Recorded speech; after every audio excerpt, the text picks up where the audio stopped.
Bonjour, c'est Jérémy Mercier, bienvenue pour cette troisième vidéo du challenge 21 jours pour manger sainement.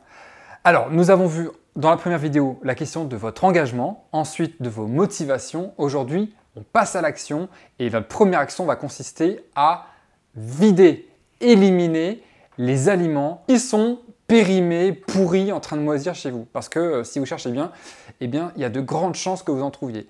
Et donc, ce que vous allez faire, c'est que vous allez fouiller votre frigo, votre congélateur, vos placards, vos paniers de fruits et de légumes, etc. Vous allez fouiller tout ça et vous allez mettre au compost ou à la poubelle tous les aliments qui sont en train de pourrir, en train de moisir, qui commencent à avoir des asticots sur eux parce que c'est pas du tout impossible, même ça arrive souvent ça, quand je vais chez des gens, parfois je vois ça, c'est en train de moisir, c'est en train de pourrir et c'est là, ça reste en plan. Donc on élimine ça.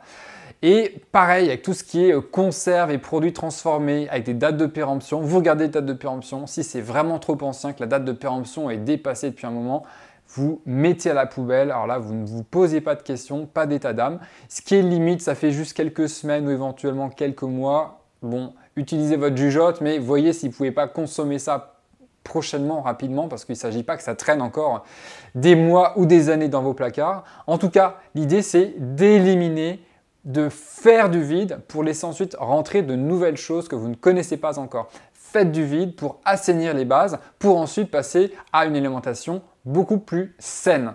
Donc c'est une première étape amusante, très efficace et qui va vous donner un grand sentiment de liberté et d'accomplissement quelque part une fois que vous aurez fini. Ce que vous n'aimez pas et ce que vous savez que personne chez vous ne mangera parce que ça ne fait pas partie de vos goûts et que ça traîne là parce que personne n'en veut, eh bien vous le donnez.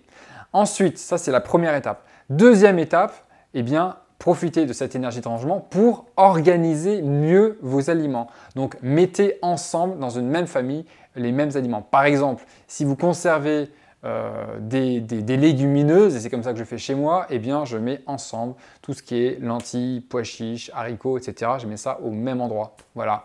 Ce qui est céréales au même endroit. Comme ça, je sais à peu près ce qu'il y a et je ne me perds pas dans des trucs rangés dans tous les sens. Et les fruits dans un coin, les légumes dans un coin, etc. etc. L'idée, c'est de réorganiser pour ne pas avoir tout en double, en triple, en quadruple, en quintuple et du coup ne plus savoir ce que vous avez et laisser traîner et pourrir des choses que vous avez finalement oubliées. Donc ça, c'est donc la deuxième étape, c'est donc de ranger. Et profitez donc de ce carnet que vous avez mis à votre disposition hier pour ce challenge pour noter comment s'est passé ce rangement. Est-ce que c'était facile? Est-ce que ça vous a pris du temps? Est-ce que vous avez réalisé que il y avait des choses que vous aviez en plein d'exemplaires et que ça ne servait à rien, que c'était beaucoup trop? Est-ce qu'il y avait beaucoup de choses qui étaient pourries, en train de pourrir, avec une date de péremption largement dépassée ou pas? Est-ce que c'était plutôt bien rangé? Est-ce que vous avez tendance à stocker ou est-ce que vous avez plutôt tendance à ne pas avoir grand-chose et à être en flux tendu? Soyez honnête avec vous et décrivez comment sont les choses et aussi quel est votre ressenti pendant cette opération de nettoyage. Est-ce que ça a été facile? Est-ce que c'était libérateur? Est-ce que c'était compliqué, difficile? Voilà. Et comment vous êtes senti à la fin, une fois que c'est fait? Maintenant, dites-moi comment ça s'est passé. Partagez votre expérience sous cette vidéo et je serai ravi de lire vos commentaires et vos expériences. Et puis, donc, on se retrouvera demain pour la 4e vidéo de ce challenge Manger sainement en 21 jours. Et puis, bien sûr, partagez et invitez vos amis à participer à ce challenge. Il n'est pas trop tard, on peut le suivre en cours de route. Merci pour votre confiance et je suis ravi, encore une fois, de vous aider à devenir le lobby de votre santé. À demain!